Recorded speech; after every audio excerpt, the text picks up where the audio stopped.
오늘 주신 말씀은 히브리서 6장 4절로 9절입니다. 신약성경 히브리서 6장 4절로 9절. 한 번 빛을 받고 하늘의 은사를 맛보고 성령에 참여한 바 되고 하나님의 선한 말씀과 내세의 능력을 맛보고도 타락한 자들은 다시 새롭게 하여 회개하게 할 수 없나니 이는 그들이 하나님의 아들을 다시 십자가에 못 박아 드러내놓고 욕되게 함이라. 땅이 그 위에 자주 내리는 비를 흡수하여 밭가는 자들이 서기에 합당한 채소를 내면 하나님께 복을 받고 만일 가시와 엉겅퀴를 내면 버림을 당하고 저주함에 가까워 그 마지막은 불사름이 되리라. 사랑하는 자들아, 우리가 이같이 말하나 너희에게는 이보다 더 좋은 것 곧 구원에 속한 것이 있음을 확신하노라. 아멘. 사람은 선악과를 따먹고 죽게 되어 에덴 동산에서 쫓겨났습니다. 창세기 3장 24절입니다. 이같이 하나님이 그 사람을 쫓아내시고 에덴 동쪽에 거룹들과 두루도는 불칼을 두어 생명나무의 길을 지키게 하시니라. 아멘. 에덴 동산에는 죽음이 없습니다. 에덴 동산에 있으면 죽음이 없습니다. 그래서 에덴 동산에서 쫓겨난다는 것은 곧 죽음이라는 뜻입니다. 사람은 하나님의 집인 에덴 동산을 떠나면 죽습니다. 오늘은 예수님의 십자가와 부활을 기념하는 주일입니다. 예수님은 죽음까지도 정복하시고 살아나셨습니다. 이제 구원을 완성하신 예수님께는 더 이상 죽음이 존재하지 않습니다. 예수님의 십자가와 부활로 교회라는 새로운 에덴 동산이 창조되었습니다. 에덴 동산은 하나님께서 사람을 위하여 창설하신 곳입니다. 창세기 2장 8절입니다. 여호와 하나님이 동방의 에덴에 동산을 창설하시고 그 지으신 사람을 거기 두시니라. 아멘. 이런 에덴 동산이 사람의 범죄로 인하여 파괴되었습니다. 사람의 범죄로 파괴된 에덴 동산이 우리 주 예수 그리스도의 십자가와 부활로 새롭게 창조되었습니다. 하나님께서는 깊이 잠드신 예수님의 갈비뼈를 취하셔서 그의 신부인 교회를 창조하셨습니다. 창세기 2장 21절로 22절입니다. 여호와 하나님이 아담을 깊이 잠들게 하시니 잠들매 그가 그 갈빗대 하나를 취하고 살로 대신 치우시고 여호와 하나님이 아담에게 취하신 그 갈빗대로 여자를 만드시고 그를 아담에게로 이끌어 오시니. 아멘. 방금 이 장면을 예수 그리스도로 연결시켜서 살펴보았습니다. 하나님께서 아담을 깊이 잠들게 하고 그 갈빗뼈를 취하여 하와를 창조하신 것을 하나님께서 우리 주 예수 그리스도를 완전한 아담이신 예수님을 십자가 위에서 깊이 잠들게 하신 이후에 그 갈빗뼈를 통하여 옆구리를 통하여 그의 신부 교회를 창조하셨다. 이렇게 말씀을 드렸습니다. 이 말은 제 말이 아니고 초대 교부인 아우구스티누스가 해석했던 말입니다. 예수 그리스도의 신부인 교회의 창조를 아우구스티누스는 예수님의 옆구리에서 교회가 잉태되었다. 이렇게 말했습니다. 요한복음 19장 34절입니다. 그중 한 군인이 창으로 옆구리를 찌르니 곧 피와 물이 나오더라. 아멘. 그러니까 단순하게 예수님이 죽었구나, 죽은 것이 확인되었구나가 아니라 이렇게 믿음의 사람들은, 교부들은 이 말씀을 가지고 창세기에 하나님께서 아담의 갈비뼈로 하와를 창조하신 것과 연결하여 오늘 우리의 이 출현이 얼마나 위대하고 극적이며 또 기적적인 사실이 아니냐 하는 것을 말하고 있는 겁니다. 하나님께서 아담의 갈비뼈로 하와를 창조하셨던 말씀이 예수님의 옆구리에서 피와 물이 흘러나올 때에 그의 신부인 교회, 성도가 잉태됨으로 완성되었다고 해석하고 있습니다. 오늘날 우리는 예수님의 피를 성찬으로, 물을 세례로 해석합니다. 아우구스티누스는 우리 주 예수 그리스도의 죽으심을 통해 교회가 잉태됐고 오늘날에도 여전히 예수님의 죽으심을 통해 지금 이 교회가 유지되고 있다고 말하고 있습니다. 예수님의 죽으심은 단회로 끝난다기보다도 영적으로 볼 때에 여전히 그 예수님의 죽으심의 물과 피가 오늘도 우리들에게 유효하기 때문에 우리가 이미 죄로 인해 죽어버렸지만 지난 한 주간 또 주님 없이 내 마음대로 세상에 이미 죽어버린 인생으로 살았지만 또다시 주 앞에 나와서 그 예수님의 부활의 물과 피로 다시금 살아날 수 있다. 그 효력이 그대로 유지되고 있다. 이렇게 설명합니다. 예수님께서는 십자가에 죽으신 희생으로 오늘날 그의 몸된 교회 성도들을 잉태하시고 창조하신 것으로 멈추지 않고 지금도 그 효력이 여전히 유효하여 우리를 이 예배의 자리에서 살리고 있다 하는 뜻입니다. 우리 주 예수 그리스도께서는 오늘날에도 아니 세상의 종말인 재림하실 때까지 자신의 피로 우리를 죽음의 사로부터 보호하고 계신다는 말씀입니다. 출애굽기 12장 23절입니다. 여호와께서 애굽 사람들에게 재앙을 내리려고 지나가실 때에 문 임방과 좌우 문설주의 피를 보시면 여호와께서 그 문을 넘어가시고 멸하는 자에게 너희 집에 들어가서 너희를 치지 못하게 하실 것임이니라. 아멘. 하나님께서는 아담에게 얼굴에 땀을 흘리는 수고에 대한 심판을 하셨습니다. 그러나 완전한 아담이신 예수님께서는 그 말씀을 완성하셨습니다. 그래서 이번 고난주간 제가 저녁 집회 때 지금 이 시간에 우리 주님이 우리를 위하여 얼굴에 땀을 흘리시고 옆구리에서 물이 나오시고 피가 나오시고, 그래서 우리 발밑에는 우리 주님이 나를 위하여 흘리신 땀과 또 물과 피가 축축하다 흥건하다, 이런 제가 설교를 한 적이 있습니다. 그 말씀을 들은 어떤 성도가 많이 감동이 되었던 것 같아요. 자기 발밑을 바라보면 그렇구나, 내 발밑에는 그냥 온 것이 아니라 예수님이 나를 위하여 흘리신 눈물, 나를 위하여 수고하신 그 수고의 땀방울, 땀이 땅에 떨어지는 핏방울같이 되는 그것 은혜, 그리고 옆구리에서 흘러나왔던 그 물과 피가 있기에, 그 물과 피가 우리 이 바닥에 흥건하게 고여 있기에 그 피의 보혈에 의지하여 우리가 하늘 보좌인 천성인 하나님 보좌 앞에 나올 수 있구나, 그렇게 생각하면서 은혜를 받았다는 이야기를 들었습니다. 오늘 이 시간에도 마찬가지입니다. 십자가에 높이 달린 예수님의 그 피와 물이 지금 내 위에 머리로부터 툭툭 떨어져서 타고 흘러가기 때문에 죽음의 사자가 내려왔을 때에 그 피가 있는 우리를 넘어가게 되는 것입니다. 죽음의 사자가 우리를 유월하게 되는 것입니다. 또한 십자가에 설리신 물로 우리에게 세례를 베풀어 홍해를 건너게 하셨습니다. 자신의 몸을 깨트려 옆구리를 열어 예배에 참여한 자들에게 피와 물을 제공하여 죽음의 가람을 명쾌해 주셨습니다. 민수기 20장 7절로 8절입니다. 여호와께서 모세에게 말씀하여 이르시되 지팡이를 가지고 내 영 아론과 함께 회중을 모으고 그들의 목전에서 너희는 반석에게 명하여 물을 내라 하라. 내가 그 반석이 물을 내게 하여 회중과 그들의 짐승에게 마시게 할지니라. 아멘. 참 이런 구절들은 불필요해 보이지 않습니까? 그냥 마셨다면 되는데 왜 사람과 짐승이 마셨다 했겠습니까? 우리 가운데는 사람도 있고 짐승 같은 사람도 있을 겁니다. 그런 사람들에게조차 하나님께서 은혜를 베푸시는 겁니다. 성경은 짐승을 위한 성경이 아닙니다. 그래서 사람들과 짐승이 물을 마셨다는 것은 우리 가운데는 하나님의 형상을 회복한 예수님 닮은 사람이 있는가 하면 아직까지도 그래야지 못한 짐승 같은 자들이 있는데 하나님께서는 그런 자들에게도 물을 제공하여 살려주시고 은혜를 주신다, 이렇게 볼 수가 있는 구절입니다. 하나님께서는 반석에게 명령하여 물을 내라고 하셨습니다. 당시 모세는 단순히 반석에게 명령하는 것이라고 생각했을 수도 있습니다. 하지만 오늘날 우리는 이 반석이 예수 그리스도를 상징한다는 사실을 다 알고 있습니다. 반석에서 물이 나와 이스라엘 백성들을 살렸습니다. 예수님의 옆구리가 다시 터져서 물이 나와야 오늘 이 자리에 앉아있는 성도들도 살 수가 있습니다. 이렇게 볼 때 오늘날 반석을 향하여 명령하는 사람이 누구입니까? 감히 예수님을 향하여 명령하는 사람이 누구이겠습니까? 다시 예수님이라는 반석을 터뜨려 물을 내야 하는 사람이 누구입니까? 다시 예수님의 옆구리를 찔러서 물과 피를 내야 하는 사람이 누구입니까? 하나님께서는 모세에게 반석을 향하여 명하라, 이렇게 말했습니다. 그럼 오늘날 완전한 반석이신 예수님을 향하여 다시 옆구리를 찢도록 옆구리를 깨워서 물을 내도록 해야 할 사람은 누구겠습니까?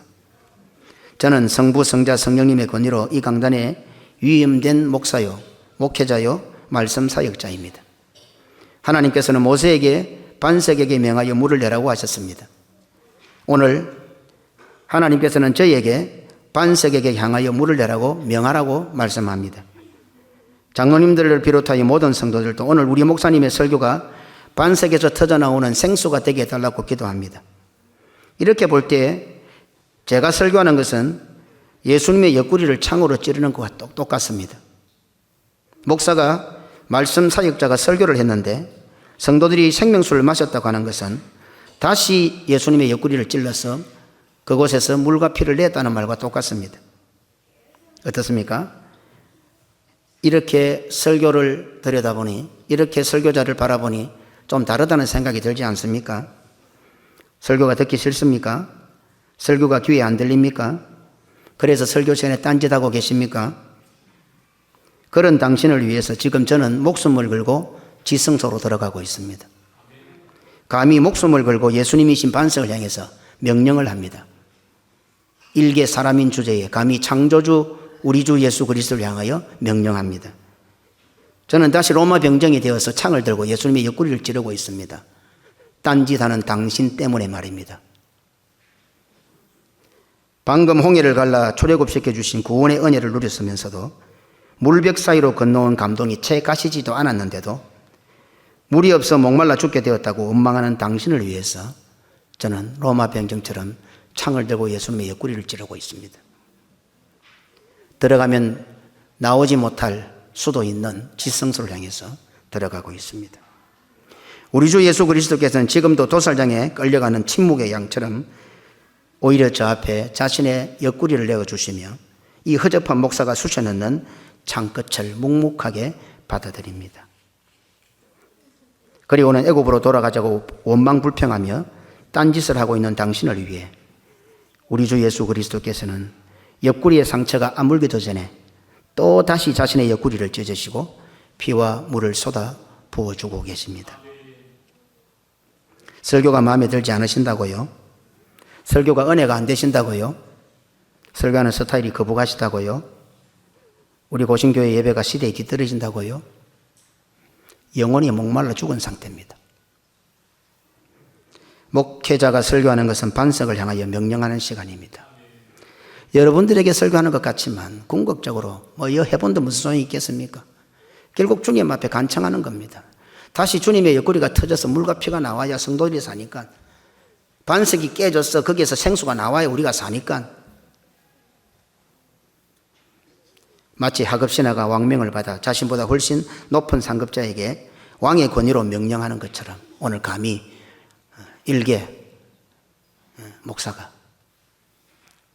창조주 우리 주 예수 그리스도 앞에 그 반석을 깨트리라고, 옆구리를 다시는 찢으라고 명령하고 있는 것입니다.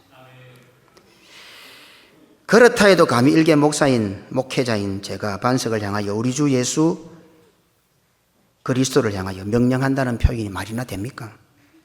그렇다면 무슨 뜻입니까? 다른 말로 하면 목회자가, 말씀 사역자가 설교하는 것은 바로 목회자가 목숨을 걸으라는 뜻입니다.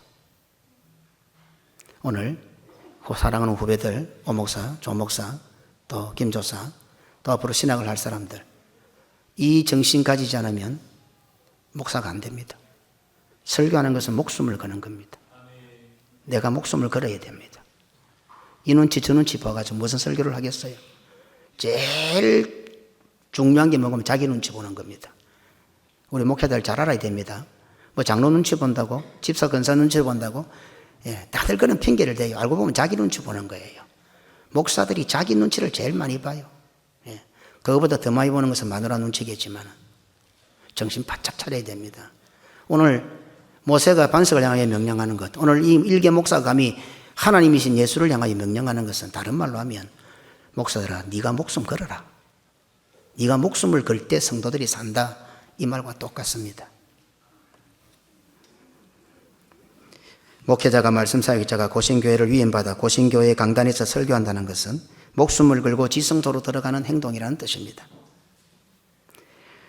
여러분들이 좋아하고 싫어하고의 문제가 아닙니다. 당신이 마음에 들어하고 당신의 마음에 불쾌하고 이런 생각의 문제가 아닙니다. 당신이 잘 듣고 잘 듣지 않고의 문제가 아니라는 말입니다. 여러분들이 말씀을 들으면서 은혜를 받고 안 받고의 문제가 아니라는 말입니다. 목회자가 선포하는 설교를 귓등으로 듣고 하나님의 자리에 높이 앉아 자기 멋대로 설교자를 판단하고 설교를 판단하고 비판하고 설교자의 부족함과 실수를 찾아내어서 올무를 만들고 입가의 비웃음으로 설교자를 모욕하고 멸시하는 그런 정도의 문제가 아니라 이 말입니다. 반석이 깨어져서 물이 나와야 사람이 살고 동물이 살고 식물이 살 수 있다는, 죽고 사는 것의 문제라는 말입니다. 예수님의 옆구리를 찔러 물을 내어야 지금 이 자리에 있는 모든 사람들이 살 수 있는 문제입니다.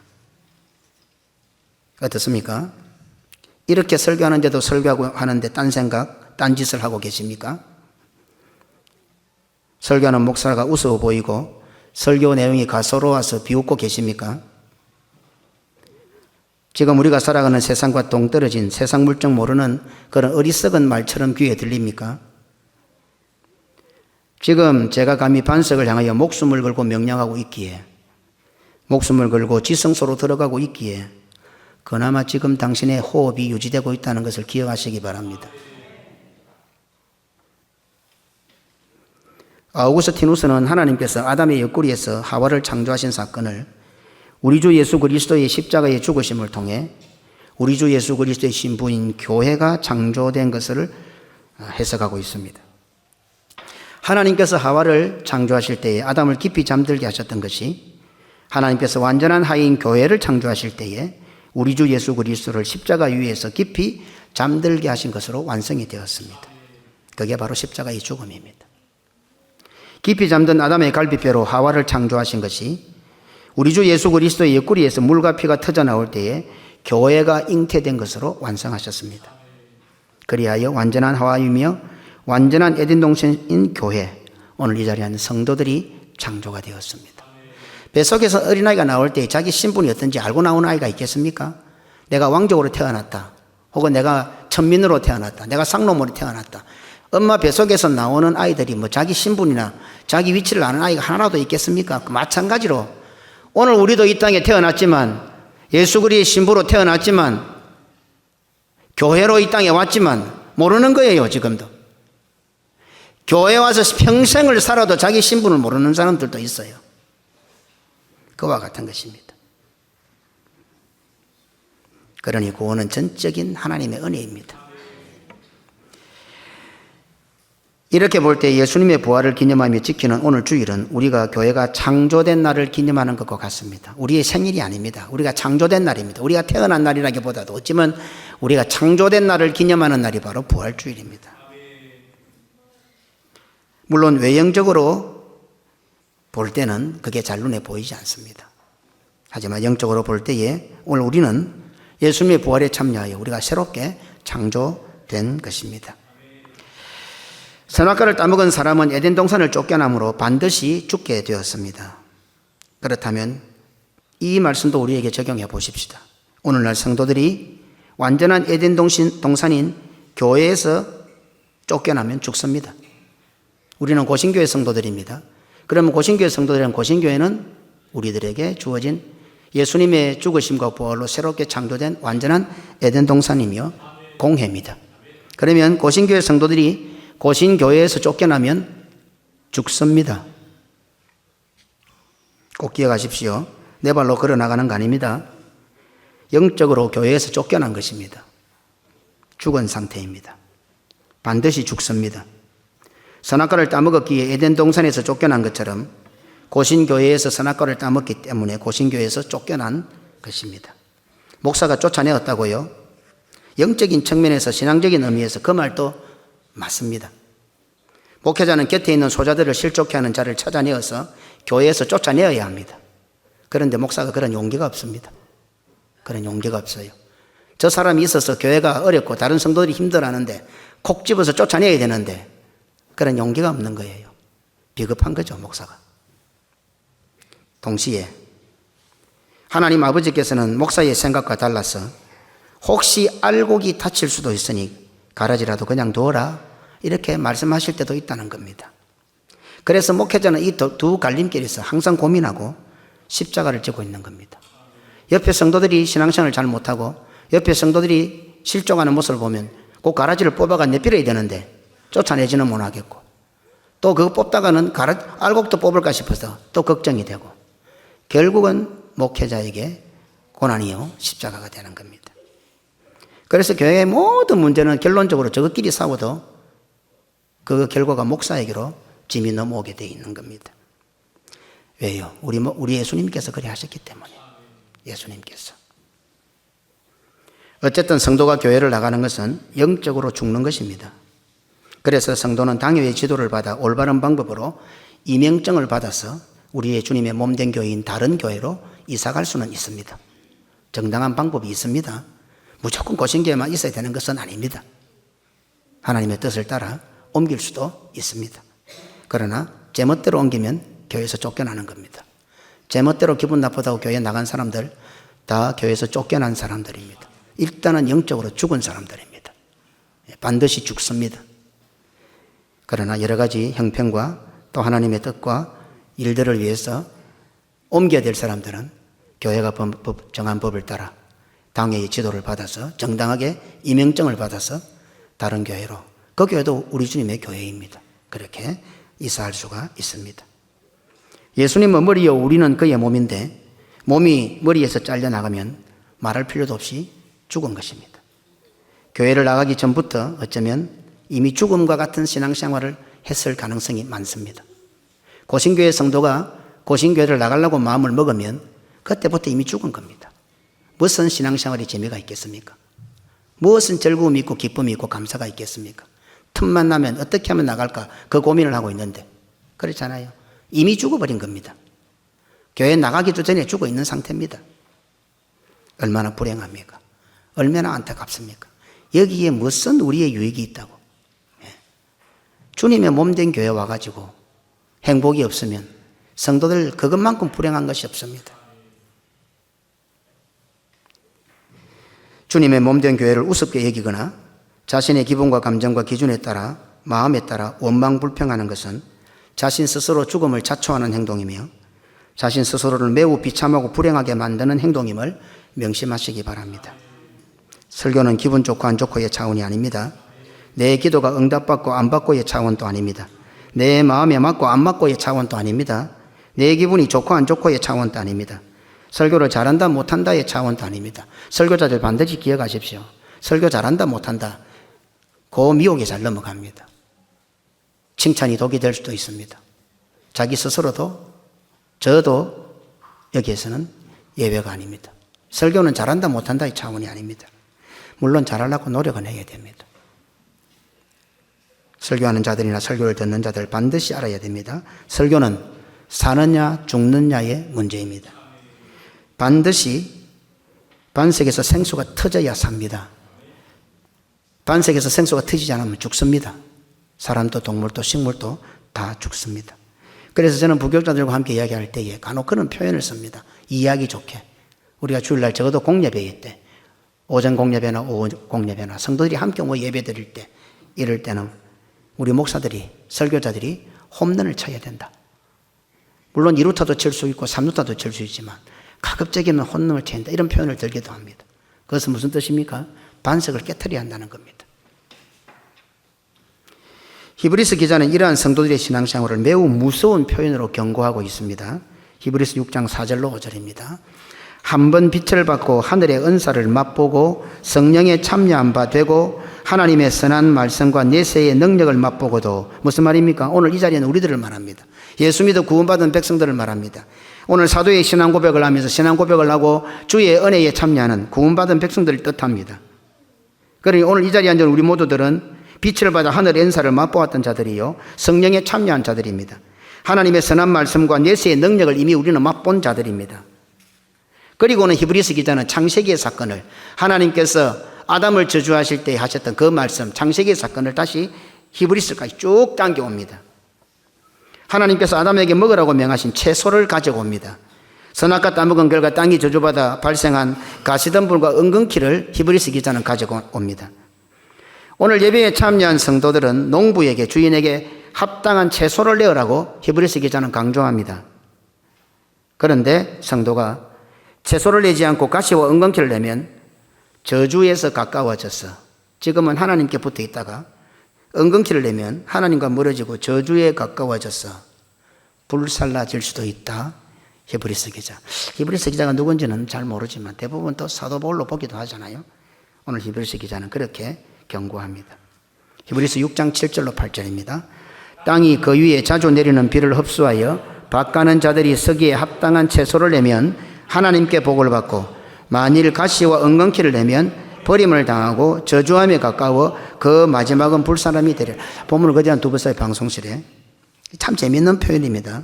땅이 그 위에 자주 내리는 비를 흡수하여 밭 가는 자들이 쓰기에 합당한 채소.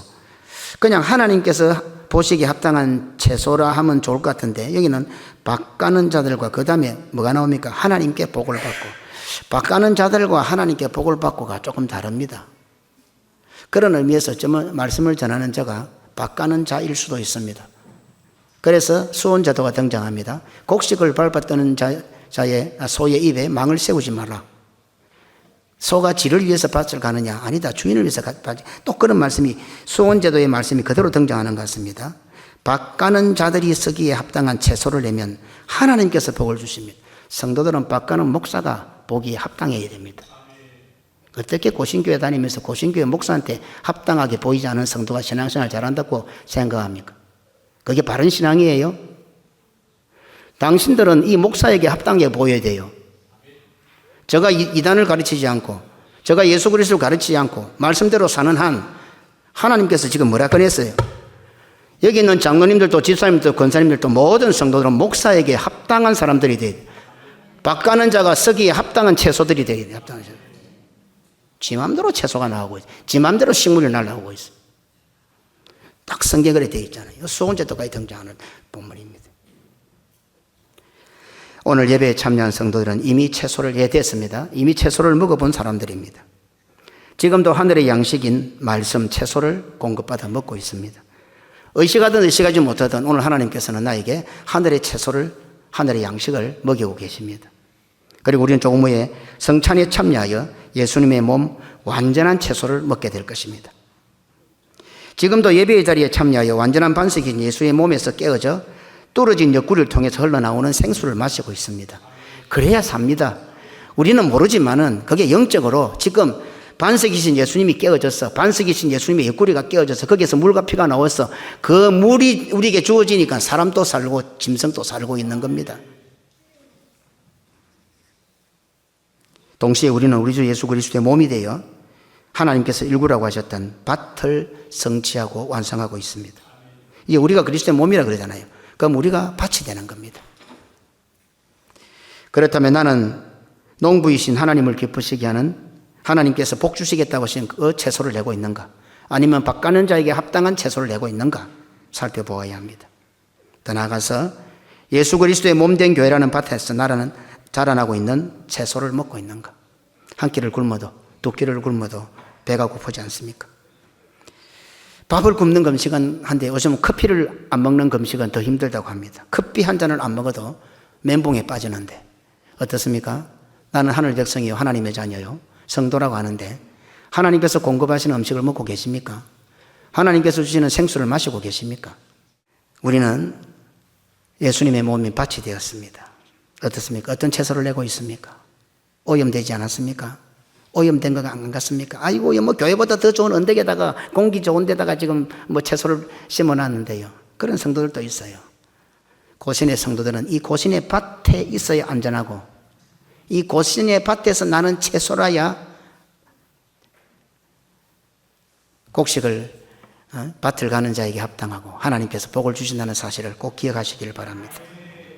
자, 그러면 또 우리 고신의 성도들은 고신의 밭에서 나는 채소를 먹어야 합니다. 이 시간도 먹고 마셔야 합니다. 어떻게 적응해 볼까요? 말씀에 아멘이 되십니까? 말씀을 들으면 순종하겠다는 생각이 듭니까? 비록 나는 부족하게 순종하기 어려워도 그래도 순종해야 되겠다는 생각은 듭니까? 교회 생활과 신앙생활에 감사와 기쁨이 있습니까? 예수 믿어 성도로 살아가는 것이 무엇보다도 큰 복이라는 그런 생각 정도는 있습니까? 나를 위하여 나를 살리시기 위하여 예수님의 옆구리에서 흘려주시는 물과 피가 나를 살리고 있다는 생각은 하십니까? 나를 살려주시기 위하여 반석이 깨어진 것처럼 친히 옆구리를 열어 지금도 자신의 물과 피를 남김없이 내어주시는 예수님, 우리 주 예수 그리스도님께 감사한 마음이라도 갖고 있습니까? 그런 것이 있어야 채소를 먹는 겁니다. 그리고 나에게는 채소가 나는 것 같습니까? 어떤 채소가 납니까? 합당한 채소가 맞습니까? 혹시 잡초를, 가라지를, 가시덤불을, 엉겅퀴를 채소로 착각하고 있지는 않습니까? 교회를 오래 다녀 나이도 많아졌고 교회에 대해 훨씬 더 잘 알게 되었는데 이상하게도 자기 밭은 산성화가 되어가고 척박하고 황폐한 땅이 되어가고 있는 것 같지는 않습니까? 짧은 인생을 뒤돌아볼 때에 이전보다도 훨씬 더 여건과 환경이 좋아졌는데도 오히려 신앙생활, 교회생활에는 이유와 변명과 핑계가 많아진 것 같지 않습니까? 여건과 환경이 좋아졌는데도 이상하게 신앙생활과 교회생활에는 뭐가 더 바빠졌고 변명과 핑계거리가 많습니다. 이전에 했던 사명과 봉사들이 중단되었습니까? 교회에서 주어지는 일거리들과 사명들이 부담스러운 것을 넘어서 이제 관심조차 없습니까? 헌금을 안 하십니까? 오늘 부활절 헌금했잖아요. 우리 교회 절경금할 때 11조 하자고 합니다. 속이 상해서 헌금을 안 하신다는 분 계십니까? 헌금을 목사가 마음대로 사용하는 것 같아서 헌금을 안 한다고 생각하시는 분 있습니까? 누가 그런 이야기를 귀에 넣어 주었습니까? 누가 그런 이야기를 해요? 도대체 교회 와서 그것도 어떻게 교회 헌금을 목사가 마음대로 써요? 신앙생활, 교회생활에 감사와 기쁨이 넘치고 최선을 다하던 사람이 그런 이야기에 시들해졌다면 사탄이 뿌리고 간 가라지 때문입니다. 간혹 교회는 오래 다녀 교회가 어떻게 돌아가는지는 다 아는데 소귀의 경읽기식이지만 너무 많이 들어 척하면 무슨 뜻인지도 잘 아는데 사실 처음부터 헌금이 잘 안 되었던 것은 아닙니까? 처음부터 헌금이란 말이 듣기 싫었던 것은 아닙니까? 이런 모든 것들이 성도로서의 정체성이 상실된 상태입니다. 내가 어떤 사람인지, 내가 이 땅에 어떻게 창조되었는지 자기 정체성에 대한 정확한 진단이 없는 사람들입니다. 자기가 사람인지 짐승인지 구분이 안 되는 사람들입니다. 세상 사람인지 하늘 사람인지도 모르는 사람들입니다. 구원받은 자로서의 자신의 존재 가치가 없는 사람, 자기가 스스로 자기 가치가 없는 거예요. 우리가 가지고 있는 구원받은 성도라는 가치는요, 우리의 목숨 1000개, 10,000개보다도 중요합니다. 그 가치를 모르니까 말 한마디 홀딱홀딱 다 넘어가는 거예요. 어린 아이도 생각해도 아닐 것 같은 말에도 쉽게 넘어가 버립니다. 목사가 교회 돈을 지 맘대로 쓰니까 그래서 나도 헌금 안 한다. 똑똑하십니다. 감동이 안 되고 은혜가 안 된다고요? 아닙니다. 정신 차려야 합니다. 밭이 황폐해지고 죽어가고 있습니다. 채소가 나지 않는 정도가 아닙니다. 어느새 밭이 황폐해져서 땅이, 척박한 땅이 황폐한 땅이 되어버렸다는 뜻입니다. 채소가 나기는커녕 가시와 엉겅퀴가 다시금 썬뿌리처럼 꽈리를 털고 자라나고 있습니다. 히브리서 기자는 가시덤불을 가시로 기록하고 있습니다. 창세기에서는 가시덤불과 엉겅퀴인데 오늘 히브리서 기자는 가시와 엉겅퀴라고 기록합니다. 성도들은요, 가시 같은 성도가 되어서는 안 됩니다. 그냥 성도를 떠나서 사람도 가시 같은 사람 좀 되지 마세요. 아이고, 한평생 사는데 그냥 그 사람한테 가면 뭐 편하고 좋고 같이 있고 싶고 같이 밥 먹고 싶고 이야기하고 싶고 저 사람만 보면 막 싫고 찔리고 아프고 왜 그렇게 살아요? 그거 좋습니까? 그래 사는 게. 세상 사람들도 그래 안 사는데 왜 교회 와서 가시처럼 살아요? 왜 말 한마디를 해도 남에게 아픈 소리를 하고 지적하고 비판하고 당신만큼 안 똑똑한 사람 어디 있노 교회에? 좀 착하게 살아라 해도 예수쟁이들이 돼가지고 당신이 요거도 먹는 게 아니라 우리 예수님을 요거도 먹게 하잖아요. 왜 가시같이 살아요? 당신 말에 가시가 있는 것 같아 그러잖아요.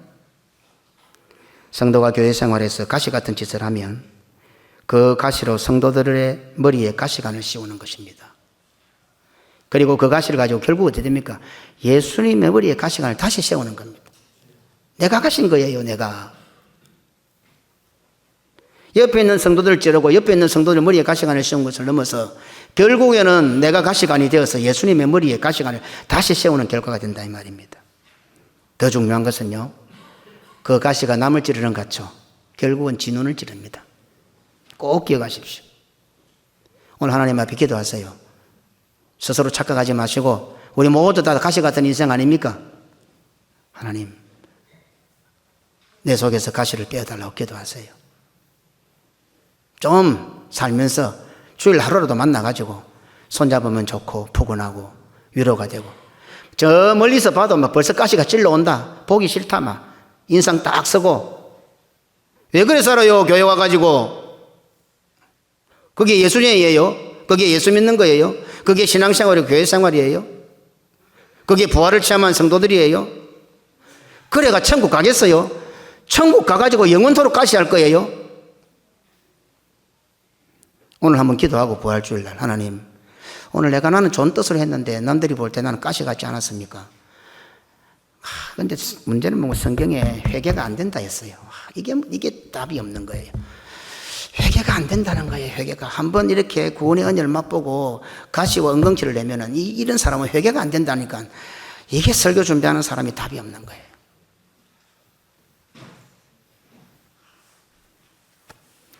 오늘 부활주를 기념하는 주일에 가시 같은 자신을 성령의 불로 태우고 큰 가시든 작은 가시든 쑥 뽑아버리는 성도들이 되시기를 주님의 이름으로 축원합니다.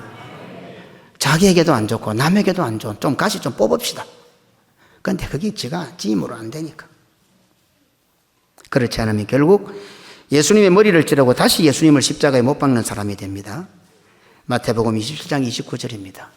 가시관을 엮어 그 머리에 씌우고 갈대를 그 오른손에 들리고 그 앞에서 무릎을 꿇고 희롱하여 이르되 유대인의 왕이여 평안을 지어다 하며, 오늘 이 자리에 부활의 주님을 맞이하는 자리에 또 그 사람은 예수님 머리에 가시관을 씌우고 예수님을 십자가에 못 박는 짓을 하게 됩니다. 히브리서 기자는 마태보다도 훨씬 더 강력하게 무서운 것으로 우리들에게 경고합니다. 히브리서 6장 6절입니다. 타락한 자들은 다시 새롭게 하여 회개하게 할 수 없나니 이는 그들이 하나님의 아들을 다시 십자가에 못 박아 드러내놓고 욕되게 함이라. 아멘. 영적으로 죽은 상태입니다. 다시 새롭게 하여 회개할 수 없다는 무서운 경고의 말씀을 히브리서 기자는 하고 있습니다. 너무 가슴 아픈 말씀입니다. 다시 새롭게 하여 회개할 수 없다. 안 빠지는 게 제일 좋습니다. 안 빠지는 게. 미혹에 안 넘어지는 게 제일 좋습니다. 원망 불평 안 하는 게 제일 좋습니다. 복 있는 사람이 어디에 쓰고 어디에 앉고 어디에 누워야 되는지를 말씀하고 있는 겁니다. 막말로 아무리 목사가 마음에 안 들어도 불신앙에 빠지지 말라 그 말입니다. 우리 교회가 아무리 마음에 안 들어도 원망과 불평에 빠지지 말라 그 말입니다. 물을 마셔야 산다는 사실을 아무리 잘 알아도 회개하지 못하니 물을 마시지 못하고 목말라 죽어갑니다. 음식을 먹어야 하는 사실을 아무리 잘 알아도 회개하지 못하니 채소를 먹지 못하고 굶어 죽어갑니다. 자, 제가 오늘 부활주일이기 때문에 답을 하나 드리겠습니다. 은혜가 없습니까? 은혜가 상실되었습니까? 꼭 내보고 하는 소리 같습니까? 그러면 제가 그래도 이길 수 있는, 우리 주님께서 죽음까지도 정복하시고 부활하셨으니까 답을 하나 드리겠습니다. 은혜가 상실되고 내가 지금 황폐한 땅이 되어가고 회개도 안 되고 그런 상황인 것 같으면, 오늘 설교 전부 내보고 하는 소리 같으면 제가 답을 드립니다. 봉사를 더 많이 하십시오. 봉사를 더 많이 하십시오. 또 하나, 헌금을 더 많이 해보십시오. 아주 쉽습니다. 하나님은 너무 쉬운 길을 주셨습니다. 봉사를 더 많이 해보시고 헌금을 좀 더 해보십시오. 주일날 10시 30분에 교회 왔으면 다음 주부터 9시 30분에 오십시오. 교회 주변 청소도 하고 교회 측정부터 밑에가 청소도 하고 막 찾아서 해보십시오. 그리고 삭개 오는 예수님을 만나자마자 자신의 재산 반을 내어놓았고 또 잘못한 거 있으면 4배로 갚겠다고 했습니다. 그냥 단순한 물질이 아닙니다. 보화가 있는 곳에 내 마음이 있다고 했습니다. 헌금을 많이 해보십시오. 빚을 내서 헌금해 보십시오. 제가 그냥 내 체험이 중에 하나를 말씀드리면 안 해도 됩니다. 회복하는 방법 중에 하나입니다. 성령을 체험한 자들이 자기의 것이라고 하는 이가 하나도 없더라고 말씀하고 있지 않습니까? 헌금을 한번 해보십시오. 그동안 떼먹은 11조 한번 다 은행에 융자를 받아서 하나님 앞에 1억을 하든 2억을 하든 한번 해보십시오. 그러면 하나님께서 회개할 마음을 주실 수 있습니다. 예, 제가 목사의 경험으로 말씀을 드리는 겁니다. 2가지입니다. 봉사를 전에보다 많이 하십시오. 헌금을 한번 많이 해보십시오. 왜 내가 지금 황폐해졌습니까? 왜 나가 은혜가 떨어졌습니까? 왜 교회와 멀어지고 목회자와 멀어지고 하나님과 멀어진 것 같습니까? 자기 중심으로 살았기 때문입니다. 한마디밖에 없습니다. 자기 기준, 자기 중심으로 신앙생활하고 교회 생활했기 때문입니다. 가정에서 아버지라고 남편이라고 자기 중심으로 하지 마십시오. 마누라한테 함부로 감지르고 지적하지 마십시오. 여자 아내가 아내라고 남편에게 자녀들에게 자기 중심으로 가정생활 하지 마십시오. 전체 가정이라는 밭을 황폐하게 만드는 지름길입니다. 자기 중심은 은근히 와서 선뿌리와 같습니다. 가정의 식구 가운데 한 놈만 자기 중심적인 사람이 있으면 온 가정이 힘듭니다. 가시던 불로 무성해지고 은근키로 무성해집니다. 오늘부터 성도들 집에 가서 남편은 남편대로, 아내는 아내대로, 부모는 부모대로, 자식은 자식대로 서로를 인정하고 서로를 존중 여기고 서로를 귀히 여기고 상대방의 의견을 청취하고 서로 의견을 맞추어서 해야지. 자기 중심, 자기 기준, 선뿌리입니다. 가정을 황폐하게 만드는 겁니다. 성도들은 그러면 안 됩니다.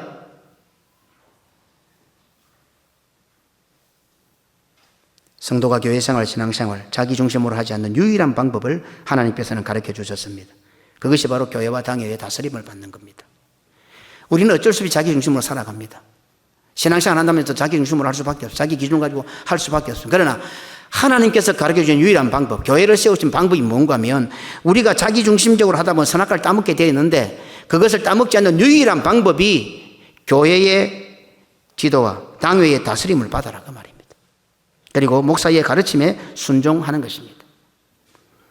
교회가 통제하지 않는 것은, 당회의 다스림을 싫어하고 벗어나는 것은, 목회자의 가르침과 지도를 싫어하고 순종하지 않는 것은, 하나님 중심, 성경 중심, 교회 중심이 아닌 것은 그 어떠한 선한 목적을 가지고 있어도 그것이 기도회든 헌금이든 모임이든 친목회든 개인적인 만남이든 식사자리든 잠깐이든 커피타임이든 매우 위험합니다. 분명히 말씀드렸습니다. 매우 위험합니다. 교회와 당회의 다스림을 받지 않고 지도자, 목회자의 눈을 벗어나 있고 목회자의 가르침과 지도를 순종하지 않는 그 어떤 것은 다 위험합니다. 오늘 부활주일에 주님께서 우리 교회를 사랑하셔서 오늘 이 목사에게 참 많은 말씀을 주시는 것 같습니다. 아주 좋은 의도로 시작한 것 같지만 교회의 통제를 벗어나고 당회의 가르침을 무시하고 목회자의 지도를 벗어나면 그 결과는 어쩔 수 없이 자기중심이 됩니다. 그리고 교회를 해치는 것이 됩니다. 그리고 함께한 무리들도 고라와 다단과 아비람과 온처럼 고라가 주동을 했지만은 함께한 무리들도 땅속으로 멸망받았던 것처럼 거기에 붙어 있는 자들도 함께 타락하게 됩니다.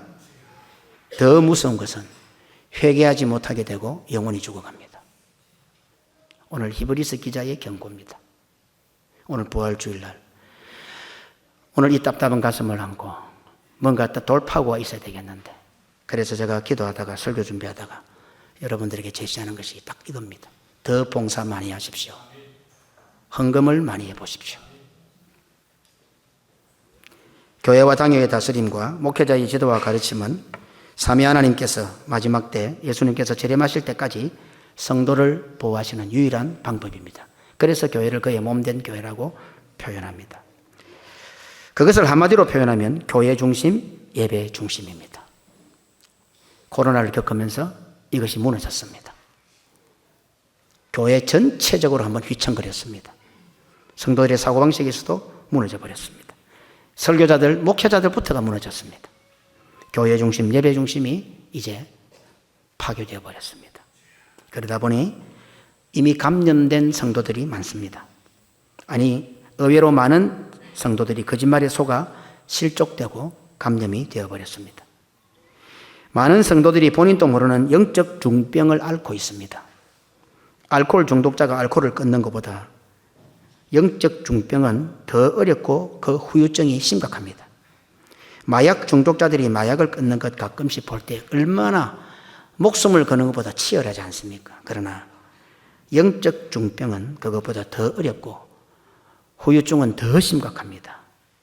결국 알코올 중독자나 마약 중독자들이 폐인이 되는 것처럼 저 뉴욕이나 또 유럽이나 그 마약자들이 있는 그 가끔씩 유튜브나 방송을 보면